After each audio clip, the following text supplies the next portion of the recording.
A praia de Arealonga, en Redondela, recupera esa tarde a normalidade logo do tráxico suceso ocorrido esta madrugada cando un home matou dun disparo un mozo de 25 anos por recriminarlle que ouriñara en público. Pedro Rielo.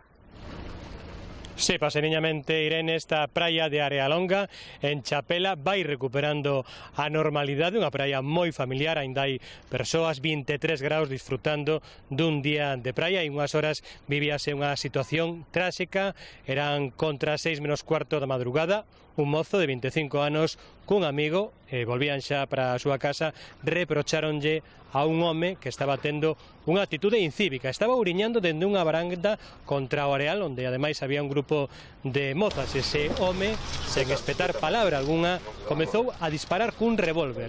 Un deses disparos impactou contra ese rapaz de 25 anos que falecía no acto, malia que axiña chegaban equipos sanitarios. O seu amigo conseguía fuxir uns metros e tamén ese home, pouco despois de 43 anos e con un amplo historial delictivo, atracos, tamén tenza ilícita de armas, era prendido pola Policía Nacional. O agresor achegouse ata este punto do paseo e, apoiado na varanda, comezou a ouriñar sobre a area onde unhas mozas disfrutaban da festa de San Xoán. A vítima e un amigo que estaban preto do lugar recriminaronlle tan incívica conduta. El respondeulles a tiros. Sei que orinou pa xente que estaba en baixo e os que estaban en baixo subiron para protestar. E xa non hubo máis discusión, xa cortou en seco con un disparo. Un disparo que alcanzou mortalmente no tórax a Daniel Beltrán, de 25 anos e veciño de Chapela. Pero o agresor aínda efectuou 2 tiros máis contra o amigo da vítima, que se salvou porque saiu a carreira escapando das balas. O homicida intentou daquela fuxir nun taxi por esta rúa, pero foi identificado por unha testemuña que avisou á policía. Varios axentes que patrullaban pola zona axiña interceptaron o vehículo e reduciron o agresor. Abriron o taxi e tuveron que abalanzarse sobre o agresor, que xa tiña a arma na mão disposta para facer os disparos sobre os axentes. En fin, hubo unha loita complexa. José Luis Luna, de 43 anos, autor dos disparos, é un coñecido delincuente que cumpriu condena no cárcere por atracar un banco a Llanos, en Redondela. Ten antecedentes por tráfico de drogas, tenza ilícita de armas e resistencia á autoridade. É coñecido o seu pasado en Teis, onde reside, pero sorprendeu esta reacción tan violenta. Me quedé impactada porque, a ver, una persona con la que te cruzas con él aquí por la calle y que haga esas cosas, hombre, yo sé que ese chico que ya tuvo problemas, ya estuvo en la cárcel y eso, pero, a ver, que no te lo esperas.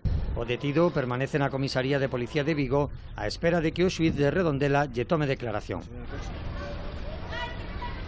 Un caso que instrúe o xulgado de instrucción número 2 de Redondela, onde era o rapaz de 25 anos falecido. O home presta declaración na Comisaría de Policía Nacional de López Mora, en Vigo, onde tamén se lle tomou declaración a varias testemuñas que puideron escoitar, ver o sucedido. Foi moi importante, ademais, a colaboración cidadán. Podemos falar con quen viviu directamente este suceso.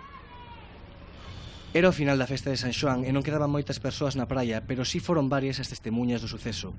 Unha delas é este mozo que estaba na terraza dun bar cando oiu os disparos. Escuché 3 disparos, e logo escuchamos 3 sonidos, y cuando me di la vuelta había mucha gente corriendo, ya vi al cuerpo en el suelo, y la gente ya empezó a hablar diciendo le dispararon, y ahí fue cuando nos acercamos y ya vimos que el chico estaba mal. Axiña, unha profesional sanitaria que se topaba no lugar intentou reanimar a Daniel Beltrán, aínda que nada puido facer por salvalo. Mais sorte tivo o amigo da vítima, que logrou escapar dos disparos fuxindo cara as vías do tren, onde se reuniu posteriormente coa policía. Después de disparar al chico le disparó a otro chaval y este logró escapar. Le disparó 2 veces, intentó darle y él escapó y cada uno escapó para un lado. Tanto a vítima como o agresor son residentes nesta zona da ría de Vigo. O suceso deixa consternados aos barrios de Chapela e de Teis, cun feito que tinguiu de loito a noite de San Xoán.